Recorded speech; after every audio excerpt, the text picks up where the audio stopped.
شہادت حسین رضی اللہ تعالی عنہ کا ذکر جو ہے آپ کو معلوم ہے کہ 10 دن سے تواتر کے ساتھ ہمارے سارے ذرائع ابلاغ کے ذریعے ہو رہا تھا. تو میں نے سب سے پہلے یہ بات آپ کے سامنے رکھی کہ شہادت کا لفظ قرآن مجید میں مقبول فی سبیل اللہ کے لیے آیا ہی نہیں، سوائے ایک آیت کے جہاں امکان پیدا ہوتا ہے، آپ بھی یقین کے ساتھ نہیں. قرآن کا فلسفہ شہادت کیا ہے؟ گواہی دینا، اللہ کی توحید کی گواہی، محمد کی رسالت کی گواہی. دے تو بھی محمد کی رسالت کی گواہی، جیسے اقبال نے کہا. قرآن کی حقانیت کی گواہی، اور یہ گواہی اپنے قول سے بھی، اپنے عمل سے بھی، اور انفرادی سطح پر بھی، اجتماعی سطح پر. یہ 4 اس کی ڈائمنشنز ہیں، نوٹ کر لیں. قول سے گواہی، عمل سے گواہی. آپ کا عمل ثبوت دے کہ آپ واقعی اللہ پر ایمان رکھتے ہیں، آپ واقعی محمد پر ایمان رکھتے ہیں، آپ واقعی قرآن پر ایمان رکھتے ہیں صلی اللہ علیہ وسلم. تو قولی گواہی، عملی گواہی، پھر انفرادی گواہی، اجتماعی گواہی. آپ کی سیرت و کردار گواہی دے رہی ہو کہ آپ محمد کے ماننے والے ہیں اور اللہ کے چاہنے والے ہیں، اور آپ کا نظام زندگی گواہی دے کہ آپ واقعتاً اللہ کے بھیجے ہوئے دین حق کے پیروکار. یہ ہے شہادت علی الناس، جس کے لیے انبیاء بھیجے گئے، جس کے لیے رسول بھیجے گئے، اور جو ختم نبوت کے بعد امت مسلمہ کی اجتماعی ذمہ داری قرار پائی. وَكَذَلِكَ جَعَلْنَاكُمْ أُمَّةً وَسَطًا لِتَكُونُوا شُهَدَاءَ عَلَى النَّاسِ وَيَكُونَ الرَّسُولُ عَلَيْكُمْ شَهِيدًا. ہم نے تمہیں امت وسط بنایا ہی اس لیے تاکہ تم لوگوں پر گواہ بنو.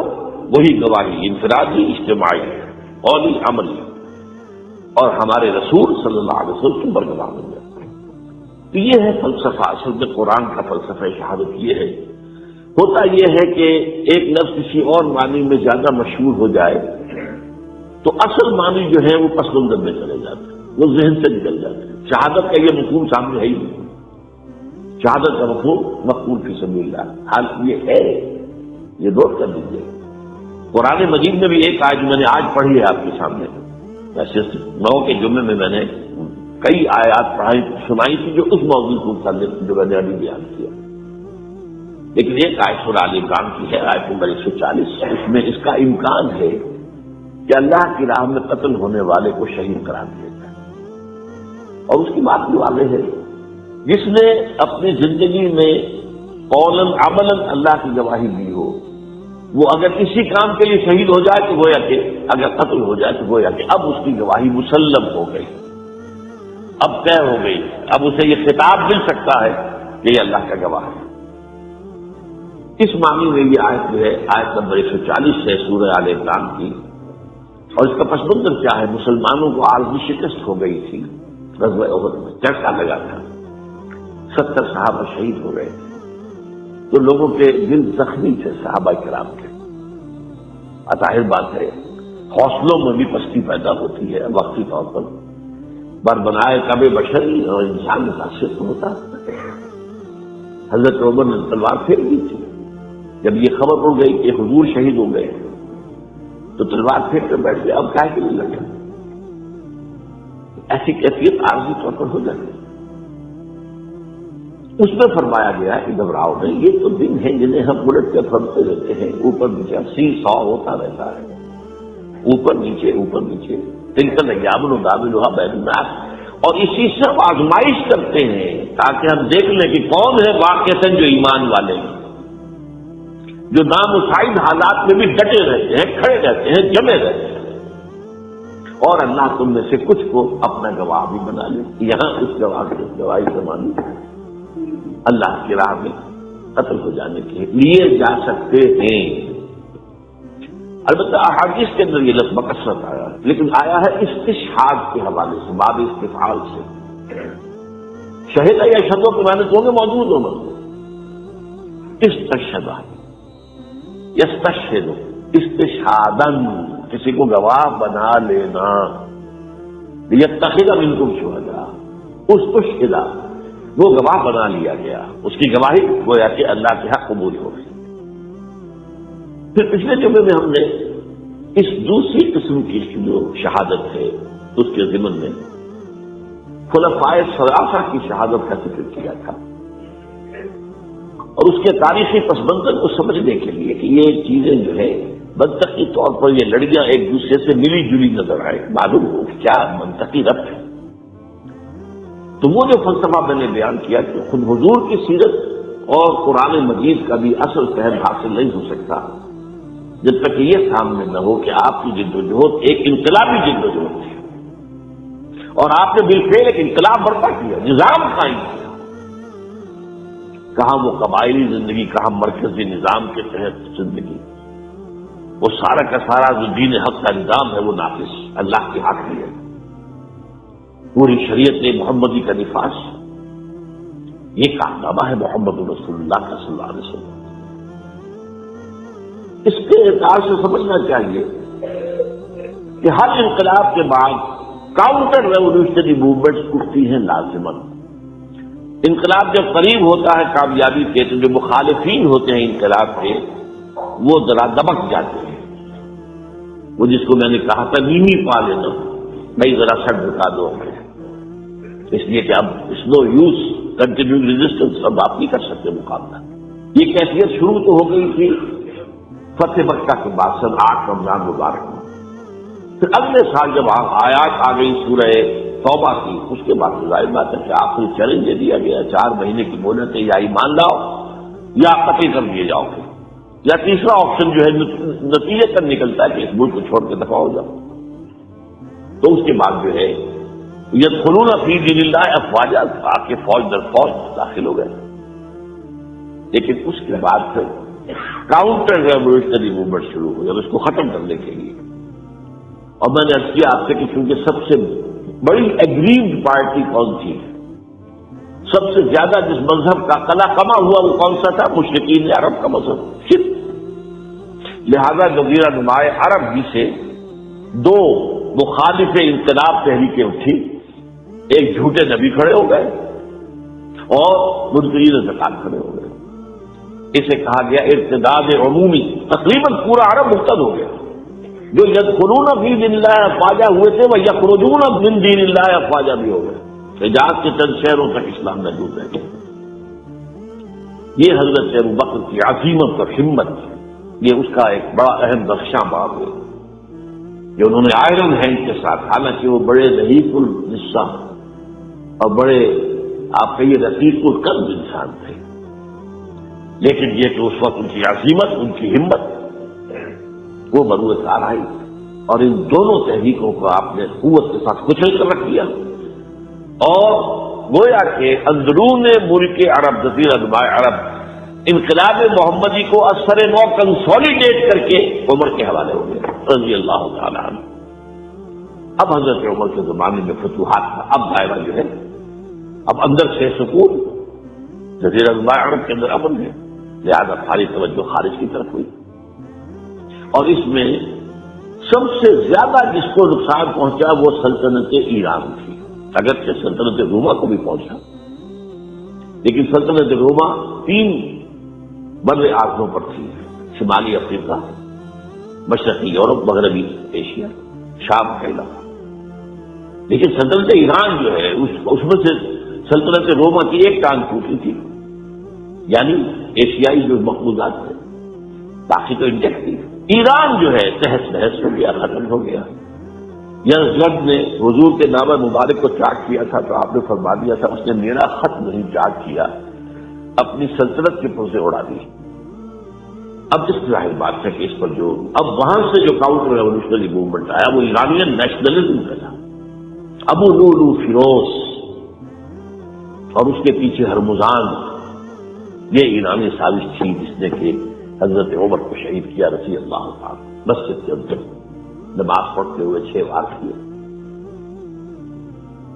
تیسری چیز جو بہت زیادہ جسے غضب پہنچا تھا وہ بطور مذہب یہودیت تھی. مدینے سے 3 قبیلے نکالے گئے، خیبر وغیرہ آس پاس کے قلعے ختم کیے گئے، اور یہودی جو ہے اس پوزیشن میں تو نہیں تھے کہ کوئی عسکری کوئی تحریک اٹھائیں مسلمانوں کے خلاف. لیکن عیاری کے انداز سے عبداللہ ابن سبا میدان میں آیا. اس نے اسلام کا لبادہ اوڑھا اور اندرونی طور پر سازش برپا کی. میں اس کی بات میں پچھلی مرتبہ آپ سن چکا ہوں، جس کے نتیجے میں حضرت عثمان شہید رضی اللہ تعالی یہ دوسری شہادت ہو گئی. یہ گویا کہ دونوں شہادتیں جو ہوئی ہیں یہ کاؤنٹر ریولیوشنری موومنٹس تھی. اب آج کا میرا موضوع ہے شہادت علی رضی اللہ تعالی. اصل میں حضرت علی رضی اللہ تعالیٰ عنہ کی شہادت بھی اسی الفتنۃ الکبریٰ کا تسلسل ہے. وہ جو عبداللہ ابن سبا کا پیدا کردہ عظیم ترین فتنہ تھا، اسی کا ایک نتیجہ حضرت علی کی شہادت بھی ہے، لیکن وہ بات ذرا تفصیل سے سمجھنی ہوگی. اور اس کے لیے میں ممنون احسان ہوں، حال ہی میں ایک کتاب چھپی ہے ڈاکٹر سید رضوان علی ندوی، وہ محقق ہیں تاریخ کے. انہوں نے بڑے تاریخی تحقیق کے بعد جو باتیں بیان کی ہیں وہ میں آپ کے سامنے رکھا ہوں. عرب میں جنوب مغرب کی کونے میں جہاں یہ یمن بھی آباد ہے، اس کے اوپر نجران ہے، اسی علاقے میں یمامہ کا علاقہ کہلاتا ہے. یہاں ایک قبیلہ آباد تھا بنو تمیم. یہ جو لوگ تھے بڑے سخت مزاج، جنگجو، اکھڑ، ضدی، اور جس بات کو ایک دفعہ مان لے اس کو اڑ جانے والے اور مر مٹنے والے. یہیں سے فتنہ پہلا اٹھا تھا. سب سے بڑا جو نئے جھوٹے نبی کھڑے ہوئے تھے ان میں سب سے بڑا تو مسیلمہ کذاب کا یہی تو علاقہ تھا. اور اس کے خلاف اس فتنے کی سرکوبی میں کتنے صحابہ، 1200 صحابہ ایک جنگ کے اندر شہید ہوئے، جن میں 500 جو ہے وہ حفاظ میں رضی اللہ تعالیٰ عنہ. تو یہ لوگ یہ تھے بڑے زوردار ہیں. اس قبیلے کے بارے میں حضرت عمر رضی اللہ تعالیٰ عنہ نے ایک بڑی عظیم حکمت عملی اختیار کی ہے. ان کو وہاں سے اکھاڑ کر اور ایران کی سرحدوں پر آباد کر دیا، اب جہاں پر جہاد ہو رہا تھا، تاکہ ان کے اندر جو یہ جنگجوئی ہے یہ اب کس مقصد کے لیے استعمال ہو. اب وہ دارالاسلام کی توسیع کے مقصد کے لیے استعمال ہو. اور وہ ہوئی. حضرت عمر نے 2 چھاؤنیاں بنائی تھی رضی اللہ تعالیٰ، کوفہ اور بصرہ. کیونکہ ظاہر بات ہے کہ اب جو اسلام کا دائرہ پھیل رہا تھا اور اسلامی حکومت پھیل رہی تھی اور زیادہ تر جو ہے مشرق کی طرف پھیل رہی تھی، ایران، خراسان وغیرہ کی طرف. تو اب مدینے سے اس کا کنٹرول اتنا آسان نہیں تھا، فاصلہ تھا. تو چھاونیاں بنائی تاکہ یہ اس سرحد کے اوپر یہ موجودہ مرکز رہے، یہاں فوجیں موجود رہیں، کہیں کوئی بغاوت ہو تو اس کو کچلنے کے لیے وہ قوت فوری طور پر دستیاب ہو سکے. یہ لوگ ہیں کہ جو عبداللہ ابن سبا کی فتنے سے سب سے زیادہ متاثر ہوئے. ان کی مزاج میں وہ کجی تو تھی نا. حضرت عمر بھی ان کا جو ایک مضبوط کنٹرول تھا انہیں دبائے رکھا ہے، اور ان کا رخ جو ہے ایک دوسری طرف موڑ کر اس سے اسلام کو فائدہ پہنچایا. لیکن اس کے بعد جب فتنہ جو آیا یہ عبداللہ ابن سبا، تو سب سے بڑھ کر یہی لوگ اس کے ماننے والے، اور انہی میں سے وہ لوگ تھے جنہوں نے جانیں بھی دے دی ہیں، جنہیں حضرت علی نے زندہ جلایا ہے. اس لیے کہ وہ کہتے تھے کہ علی خدا ہے. اے علی تم خدا ہو، تم ہمیں آگ میں جلا رہے ہو، یہ تو تم ہمارا امتحان لے رہے ہو. وَلَنَبْلُوَنَّكُمْ بِشَيْءٍ مِّنَ الْخَوْفِ وَالْجُوعِ وَنَقْصٍ مِّنَ الْأَمْوَالِ وَالْأَنفُسِ وَالثَّمَرَاتِ. اب وہ اس آیت کو اپنے اوپر منطبق کر رہے ہیں. تو یہ جو کافر لوگ تھے انہوں نے در حقیقت جو ہے عبداللہ ابن سبا کے کردار میں سب سے بڑا رول پلے کیا، اور انہی کے ہاتھوں حضرت عثمان شہید ہوئے رضی اللہ تعالی. اور اس کے بعد انہوں نے حضرت علی رضی اللہ تعالیٰ عنہ کو اپنے گھیرے میں لے لیا، کیونکہ انہی کی کثیر تعداد موجود تھی مدینے میں جب حضرت عثمان شہید ہوئے. اس کے بعد اب ظاہر بات ہے کہ کوئی نہ کوئی تو خلیفہ ہونا چاہیے. حضرت طلحہ سے کہا گیا، انہوں نے معذرت کر لی. حضرت زبیر سے کہا گیا، انہوں نے معذرت کر لی. ظاہر بات ہے کہ حضرت علی آخر امت کو چھوڑا تو نہیں جا سکتا تھا بغیر امام کے، انہوں نے قبول کر لیا، اگر کہ حضرت حسن روکتے رہے کہ ابا جان یہ ان لوگوں کی بیعت جو ہے آپ قبول نہ کریں۔ حضرت حسن کو ان میں سے جو حضرت عثمان کے دروازے پر کھڑے تھے پہرے دار کی حیثیت سے، حسن اور حسین رضی اللہ تعالیٰ عنہ، انہیں تو معلوم تھا فتنہ یوں کون لوگ ہیں۔ اس کے بعد حضرت علی رضی اللہ تعالیٰ عنہ نے اسی حکمت سے، جس حکمت کے تحت حضرت عمر نے یہ چھاونیاں آباد کی تھی، دارالخلافہ بھی مدینے سے کوفہ منتقل کر دیا تاکہ پورے عالم اسلام کو کنٹرول کیا جا سکے اس مرکز کے ساتھ۔ اس کا نتیجہ یہ نکلا کہ اب گویا کہ حضرت علی کے گرد ان لوگوں کا گھیراؤ مکمل، کوفے میں یہی تو آباد تھے، کوفی یہی تو تھے، حضرت عمر نے انہیں لا کے یہاں آباد کیا تھا۔ جب حضرت علی نے کوفے کو اپنا دارالخلافہ قرار دیا تو گویا کہ ان کا پھر عمل دخل بہت بڑھ گیا۔ ایک طریقے سے یہ کہا جا سکتا ہے کہ انہوں نے اب حضرت علی رضی اللہ تعالیٰ عنہ کو اپنے محاصرے دیے۔ چنانچہ جنگ جمل کے موقع پر یہ ہوا ہے کہ صلح ہو گئی، حضرت عائشہ رضی اللہ تعالیٰ عنہ کے جو نمائندے تھے اور ادھر سے حضرت علی، صلح ہو گئی تھی، یہ طے ہو گیا تھا کہ ہاں قاتلین عثمان کو جو ہے اس کو سزا دی جائے گی، اس کے ساتھ لیا جائے گا حضرت عثمان کی قتل کا۔ لیکن ان لوگوں نے 10,000 آدمی کھڑے ہو گئے کوفے کے اندر، ہم سب قاتل ہیں عثمان کے، لوگ کے ساتھ ان سے اگر لے سکتے ہو، جس کے نتیجے میں اور انہوں نے جنگ شروع کر دی۔ اور جب جنگ شروع ہو جائے تو پھر اس کے بعد تو کوئی نہیں دیکھ سکتا کیوں شروع ہوئی، کیسے شروع ہوئی، کس نے شروع کی، اب تو یا مارو یا مرو، دو ہی باتیں ہوتی۔ 10,000 مسلمان ایک رات میں شہید ہوئے جنگ جمل میں۔ اب اس کے بعد حضرت علی رضی اللہ تعالیٰ عنہ کی خلافت جو ہے حضرت امیر معاویہ سے ماننے سے انکار کیا۔ جب تک قاتلین عثمان کو سزا نہیں دیتے ہم بیعت نہیں کریں۔ یہ نہیں کہ دعویٰ کیا ہو کہ میں خلافت کا حقدار ہوں، یہ نہیں، لیکن یہ کہ آپ کو ان کو سزا دینی چاہیے۔ اب یہ تھا وہ مخبصہ جس میں حضرت علی رضی اللہ تعالیٰ عنہ وہ فرماتے ہیں کہ میرا ساتھ دو تو میں ان قاتلین عثمان کو سزا دے سکتا۔ ادھر انہیں پتا تھا کہ میں سرنڈر کرتا ہوں تو مجھے علی تک تو پہنچنے کوئی نہیں دے گا، راشن ختم کر دیں گے رضی اللہ تعالیٰ عنہ۔ تو یہ پیچ تھا جو ایسا پڑا ہے۔ اب اس میں جب حضرت معاویہ اور حضرت علی کے مابین فیصلہ کن جنگ ہوئی، جنگ صفین جسے کہتے ہیں، جس میں 70,000 مسلمان ایک دوسرے کی تلواروں، تیروں، نیزوں سے قتل ہوئے۔ اس موقع پر حضرت معاویہ کی طرف سے ایک آفر آئی، قرآن مجید کو نیزے پر اٹھا کر لوگوں نے کہا کہ یہ خونریزی بند کر دو، ہم قرآن کا فیصلہ ماننے کو تیار ہیں۔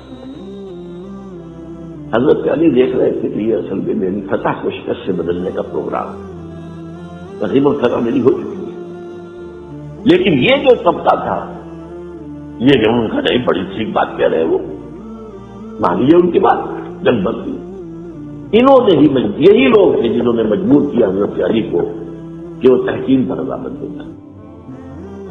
اس کے بعد تحکیم میں جو معاملہ ہوا، حضرت علی حضرت عبداللہ ابن عباس کو اپنی طرف سے حاکم بنانا چاہتے تھے، یہ اڑ گئے نہیں، یہ اڑ جانے والے لوگ، اور یہی اصل قوت ہے، وہاں ساری طاقت کوئی نہیں کی۔ تو انہوں نے ابو موسیٰ اشعری کو اپنی طرف سے مقرر، وہ بہت نرم خوب آدمی تھے، انہیں بناؤ۔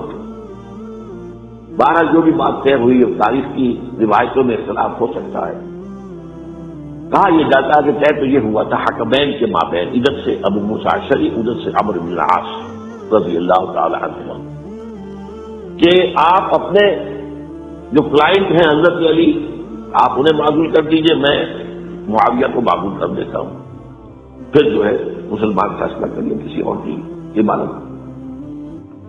انہوں نے کھڑے ہو کے کہہ دیا میں علی کو معزول کرتا ہوں، اور عمرو بن العاص نے کہا کہ میں معاویہ کو قائم کرتا ہوں۔ اب یہ ہے روایت، واللہ عالم اس میں کتنا سچ ہے کتنا جھوٹ ہے، میں کوئی مورخ نہیں ہوں، میں کوئی تاریخ کا محقق نہیں۔ اس کے بعد جو ہے اب یہ لوگ انہوں نے کہا کہ مانیے تحکیم کو، اور جب انہوں نے حضرت علی نے اس تحکیم کے فیصلے کو ماننے سے انکار کیا، اس بات میں حضرت علی کو کافر قرار دیا اور جا کر ایک جگہ پر حرورا ایک جگہ تھی وہاں پر جا کے جمع ہو گئے، جتھا بندی کی بہت بڑی طاقت پر وہاں کری۔ انہوں نے طے کیا کہ علی بھی کافر ہو گیا، معاویہ بھی کافر ہو گیا، عمرو بن العاص بھی کافر ہو گئے، سب کافر۔ حضرت علی کی طرف سے گئے سفیر ان سے بات کرنے کے لیے، تو انہوں نے کہا تم ہی نے تو کہا تھا کہ تحکیم کو تسلیم کرو، کہ ہاں ہم نے گناہ کیا تھا، کفر کیا تھا، ہم توبہ کی ہم نے، اگر علی بھی مان لے کہ میں نے مان کر کفر کیا تھا اب میں توبہ کرتا ہوں تو ہم ان کی بات مان لیں گے۔ اب حضرت علی اس طرح کا جھوٹ کیسے بولتے ہیں؟ ان تو کوئی کفر نہیں کیا تھا، مگر انہوں پھر بھی نرمی برتی کہ دیکھو اگر تم کوئی خونریزی نہیں کرو گے، فساد نہیں مچاؤ گے تو میں تمہیں کچھ نہیں کہوں گا، لیکن وہ اپنی ان شرارتوں سے باز نہیں آئے۔ تو پھر تیسری جو بڑی جنگ ہوئی ہے ان جنگوں میں، جنگ نہروان کہلاتی ہے، حضرت علی کی جنگ خوارج کے ساتھ، جس میں 4000 خارجی جو ہے مقتل۔ اور یہ بات اب آپ نوٹ کر لیجیے کہ یہ لوگ جیسا کہ اکھڑ بھی تھے لیکن اپنی بات پر ڈٹ جانے والے تھے، لیکن ساتھ ہی دیندار بھی تھے، نمازی اور روزگار بھی تھے۔ یہ اس طرح کے لوگ نہیں تھے کہ جو فاسق اور فاجر، بس یہ مزاج کا ایک ہے جس بات کو بات دل میں بیٹھ گئی اڑ گئی۔ یہ اصل میں انہوں نے پھر فیصلہ کیا کہ اور تو ہمارے بس میں اب کچھ نہیں ہے، ان تینوں کو قتل کر دیا جائے، علی کو بھی اور معاویہ کو بھی اور عمرو بن العاص کو بھی۔ تو ایک جگہ ان کی سازش ہوئی، 3 آدمی معین ہو گئے، ایک ہی وقت کا طے فیصلہ ہو گیا، فلاں تاریخ کو فجر کے وقت تم جاؤ، وہ تم کوفے کی جامع مسجد میں، جب علی جماعت کرا رہے ہو خنجر مارو۔ اور یہ اس کا نام ابن ملجم تھا، خارجی، یہ وہی لوگ بنو تمیم کے لوگ۔ دوسرا جو تھا وہ دمشق میں حضرت معاویہ کو شہید کرنے کے لیے پہنچ گیا۔ تیسرا مصر پہنچ گیا حضرت عمرو بن العاص میں۔ اب یہ بات اللہ کی طرف سے ہے، یہ تو اس کی مشیت ہے، اس کا فیصلہ ہے۔ حضرت علی پر وار کارگر ہوا، آپ شہید ہو گئے۔ حضرت معاویہ پر وہ وار ذرا اوچھا پڑا، زخمی تو ہوئے لیکن آپ کی جان بچ گئی۔ عمرو بن العاص کو مسجد میں کسی معذوری کی وجہ سے، عذر کی وجہ سے فجر میں آئی نہیں سکی، لہذا حضرت علی کی شہادت ہو گئی۔ اب یہ ہے اصل پس منظر جن لوگوں نے کیا شہید، اصل میں وہ سمجھ لینے کی بات ہے، یہ خوارج نے شہید کیا، لیکن خوارج کا فتنہ سبائی فتنے ہی کا آف شوٹ ہے، اسی کے ذیل میں ہے، اسی کی ایک شاخ ہے، اسی کا ایک نتیجہ ہے۔ یہ خوارج جو ہے بعد میں بھی ان کی مسلسل جو ہے وہ جنگیں رہی ہے۔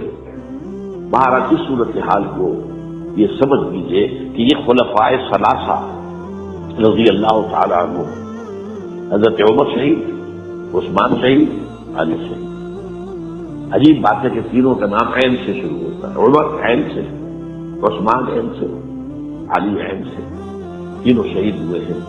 لیکن یہ کہ یہ ہے تاریخی پس منظر۔ اب اس کے بعد میں صرف آپ کو چند اشارے دوں گا، میں نہیں چاہتا کہ اس سے آگے کوئی تفصیل سے گفتگو ہو۔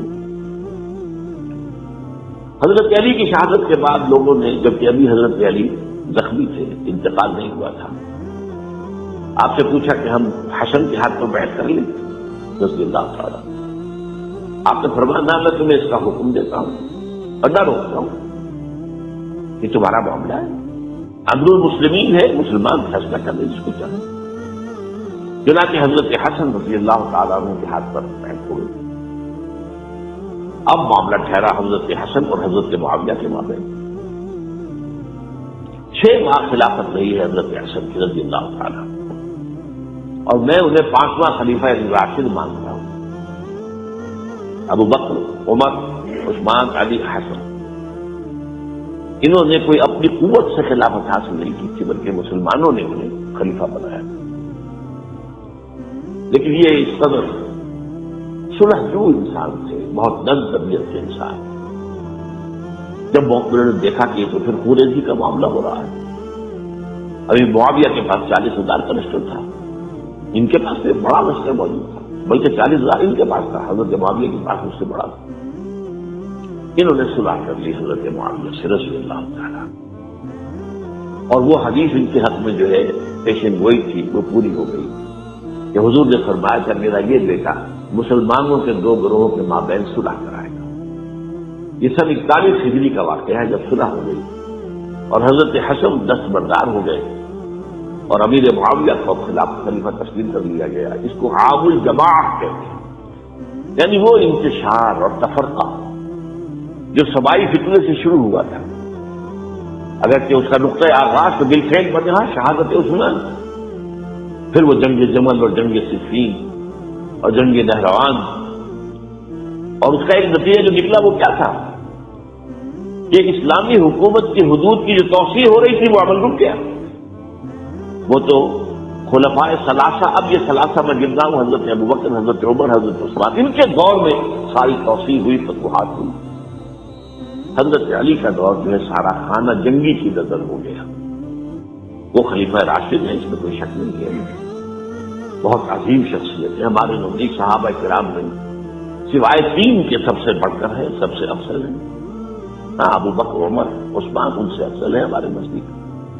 خلافت جو ہے خلفاء کے مابین ترتیب فضیلت جو ہے وہ ترتیب خلافت کے مطابق اہل سنت کے نزدیک، لیکن باقی ہزاروں صحابہ میں تو سب سے اونچے ہیں۔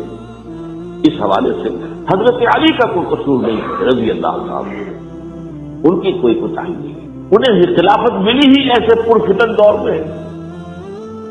اگر کہنا جو ہے، اگر روکا گیا ہے کہ یہ کلمہ لو مت استعمال کیا کرو، اگر یوں ہوتا تو یوں ہو جاتا، لیکن یہ بہرحال ہمارا سوچنے کا ایک انداز ہے۔ اگر حضرت علی کو اول دور میں خلافت ملی ہوتی تو ان کے کچھ اور نتائج اور ہوتے۔ اب یہ پرفتن دور میں خلافت ملی، خانہ جنگی ہو رہی، اور جو حالات میں نے آپ کو بتائے ہیں، ظاہر بات ہے کہ وہ دور نہ ذرائع عام و رفت ایسے تھے، نہ ذرائع مواصلات ایسے تھے، نہ کمیونیکیشن ایسی تھی۔ وہ تو یوں سمجھیے کہ دارالخلافہ کے اندر کے حالات جو ہیں بس وہیں پر فیصلہ ہو رہا تھا، یا پہلے مدینے میں ہوا، حضرت عثمان شہید ہوئے، اور یا پھر کوفے میں ہو گیا۔ وہ تو اصل جو بھی طاقت اس مرکز کے اندر جس کے پاس طاقت تھی، اسی نے جو بھی اپنا فیصلہ ہے وہ منگوا لیا۔ بہرحال یہ جو حضرت حسن نے مصالحت کی ہے، جس کی بنا پر ہم تو انہیں سلام کرتے ہیں، ان کا احترام کرتے ہیں، انہوں نے خانہ جنگی ختم کی، فساد جو ہے اس کی جڑ کاٹ دی، تعامل جماعت ہو گیا، اب امن ہو گیا۔ اور نوٹ کیجیے اس کے بعد 20 برس تک امیر معاویہ کی حکومت رہی، 20 برس، اور کامل امن رہا۔ اس میں یہ بھی ہے کہ ان کے تدبر کو بھی دخل حاصل تھا، یہ بھی ہے کہ انہوں نے طاقت کا استعمال بھی کیا، یہ بھی ہے کہ انہوں نے دلجوئیاں بھی کی لوگوں کو، جس کو ہم کہتے ہیں مؤلفۃ القلوب، جو فقاہت کے مسائل میں شامل ہے، کچھ لوگوں کی اس کے شر سے اس کو روکنے کے لیے ان کو جو ہے کچھ زکوٰۃ میں سے پیسہ دیا جائے وغیرہ وغیرہ، مؤلفۃ القلوب، تعلیف قلب کے لیے۔ بہرحال نتیجہ یہ ہے، تاہم یہ جان لیجیے کہ حضرت معاویہ صحابی رسول ہیں، ہم ان کو تسلیم کرتے ہیں، لیکن ان کی خلافت کو خلافت راستہ ہم نہیں مانتے، اس لیے کہ وہ انہوں نے اپنی طاقت سے حاصل کی ہے۔ میں نے اسی لیے کہا حضرت حسن رضی اللہ تعالیٰ عنہ کی خلافت راستہ ہے، لیکن حضرت معاویہ کی خلافت راستہ، اگرچہ اس میں عمل رہا، اور وہ جو عمل رک گیا تھا، وہ جو مزید توسیع دارالاسلام کی، وہ دوبارہ شروع ہو گئی، خراسان کی طرف پیش قدمی شروع ہو گئی۔ ادھر پہلا بحری بیڑا بنایا حضرت معاویہ نے رضی اللہ تعالیٰ عنہ، اور یہ بحر روم کے بعد زائد کو فتح بھی کیا۔ انہی کے زمانے میں مسلمان فوجی جو ہے استنبول تک پہنچ گئے، قسطنطنیہ کی فصیل تک پہنچ گئے، اگرچہ فتح نہیں ہو سکا قسطنطنیہ اس وقت، تو بعد میں کئی سو سال بعد ترک جو خلیفہ تھا اس کے ہاتھ میں فتح ہوا، محمد فاتح، لیکن یہ کہ بھارت پہنچ گئے تھے وہاں تک، یہ عمل بھی شروع ہو گیا۔ لیکن انہی لوگوں نے حضرت حسن کو گالیاں دی اس کام پر کہ تم نے صلح کی، اور ان کے خیمے پر حملہ کیا، اسے جلایا، ان کی جان کو ڈر رہے تھے کہ تم نے صلح کی۔ یہ اکثر لوگ، یہ لوگ، اس کے بعد میں صرف اشارہ کر رہا ہوں، یہی لوگ تھے اصل میں جو 20 برس کے بعد پھر جو حادثہ سانحہ کربلا ہوا ہے، اس کا مین کردار یہ ہے۔ صرف چند جملے سناؤں گا، سانحہ کربلا پر میرا کتاب سے موجود ہے، وہ آپ پڑھیے۔ حضرت معاویہ رضی اللہ تعالیٰ عنہ کو مغیرہ ابن شعبہ ایک بزرگ صحابیوں میں سے تھے، انہوں نے مشورہ دیا کہ دیکھیے آپ کی خلافت سے پہلے 4 برس تک خانہ جنگی رہی، 1 لاکھ کے قریب مسلمان ایک دوسرے کی تلواروں سے ختم ہوئے۔ اب اگر وہ زمانہ گزر گیا، ہمارے صحابہ تو فوت ہو چکے، بڑے صحابہ تو گئے، اب تو یہ 9 مسلم جو فتح کے بعد ایمان لائے یا اس کے بعد ایمان لائے جبکہ سورہ توبہ کی آیات نازل ہو گئی، اب تو یہ یا پھر اب نئے لوگ جو مفتوحہ علاقے میں ایمان لا رہے ہیں، مسلمان ہو رہے ہیں۔ لہذا اب وہ جو مسلمانوں کا ایک نظام خلافت راشدہ کا تھا، اگر اس کے پیچھے کسی مضبوط قبیلے کی طاقت نہ ہو تو وہ مرکزیت قائم نہیں رکھ سکے گا، لہذا آپ یزید کو اپنا ولی عہد مقرر کریں۔ حضرت معاویہ کچھ رہے متردد، لیکن بعد میں ان کی سمجھ میں یہ بات آ گئی۔ یہاں یہ نوٹ کر لیجیے کہ میں یا آپ حضرت معاویہ کے فیصلے سے اختلاف کر سکتے ہیں، ان کی نیت پر حملہ نہیں کر سکتے، وہ صحابی ہیں، الصحابۃ کلھم عدول، ان کی نیت یہی مسئلہ سمجھے اس میں کہ وہی امن جو ہے وہ برقرار رہے۔ اس وقت جو ہے کچھ تھے ہمارے جو اس وقت اگر وہ صغار صحابہ میں شمار ہوتے تھے لیکن اب وہ کبار تھے، وہ کھڑے ہو گئے کہ آپ یہ کام غلط کر رہے ہیں، یہ قیصریت اور کسریت جو ہے اس کا آغاز کر رہے ہیں۔ اور یہ کون لوگ تھے؟ اب دیکھیے ترتیب: ابو بکر کے بیٹے عبد الرحمان، عمر کے بیٹے عبداللہ ابن عمر، عباس کے بیٹے عبداللہ ابن عباس، زبیر کے بیٹے عبداللہ ابن زبیر، علی کے بیٹے حضرت حسین۔ حضرت حسن فوت ہو چکے تھے کیونکہ یہ عین وقت میں ہوا واقعہ، 20 سال کے درمیان 10 سال حضرت معاویہ کی حکومت کو شروع ہوئے 10 سال اس میں۔ میری جو تحقیق ہے یا مطالعہ اس کے مطابق تو یہ ہے کہ حضرت معاویہ نے مصلحت سے کام لیا اور ان پر جبر نہیں کیا، لیکن انہی نظمی صاحب نے بھی لکھا ہے کہ بالجبر بھی ان سے بیعت لے لی، بیعت ولی ہے، مجھے اس سے اختلاف ہے۔ یہ حضرات ایسے نہیں تھے کہ جو بالجبر بیعت کرنے والے ہوں، میں اس کو ماننے کو تیار تھا۔ بہرحال یہ حضرت میرے نزدیک حضرت معاویہ نے جبر نہیں کیا، زبردستی نہیں کی، لیکن جب حضرت معاویہ کا انتقال ہو گیا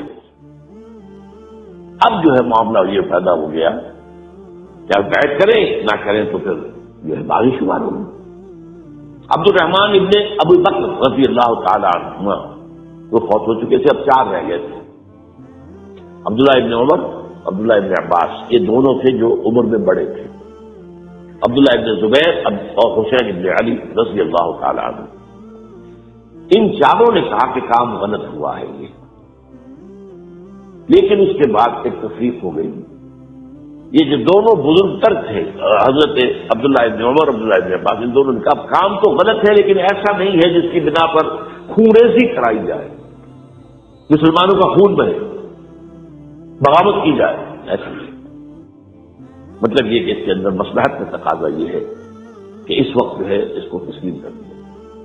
لیکن یہ جو دو نوجوان تھے، ان کے اندر نوجوان نہیں تو وہ جوان تھے ماشاءاللہ، لیکن یہ کہ جوش زیادہ تھا، یہ آ گئے کہ نہیں ہم اس غلطی کو اب نہیں چلنے دیں گے۔ حضرت عبداللہ ابن زبیر اور حسین ابن علی رضی اللہ تعالیٰ۔ اب دیکھیے اصل فیصلہ کی بات کیا ہوئی، ان دونوں حضرات میں ایک اختلاف ہو گیا۔ حضرت عبداللہ ابن زبیر کا کہنا یہ تھا کہ یہی مقیم رہی ہے مکے میں اور یہی سے جو ریزسٹنس موومنٹ ہے وہ شروع کی جائے بنو امیہ کی حکومت کے خلاف۔ ادھر سے کوفیوں کے خطوط چلے آ رہے تھے حضرت حسین رضی اللہ تعالیٰ، آپ آئیے ہم آپ سے بیعت کریں گے۔ حضرت حسین نے اپنے سرکردار بھائی مسلم بن عقیل کو بھیجا، ان کے ہاتھ پر 10-12 ہزار کوفیوں نے بیعت کر دی حضرت حسین کے لیے، اور ان کے خطوط کے جو ہے وہ تو پورے کے پورے تھیلے تھے حضرت حسین کے پاس۔ اس سے پھر حضرت حسین نے سفر کیا۔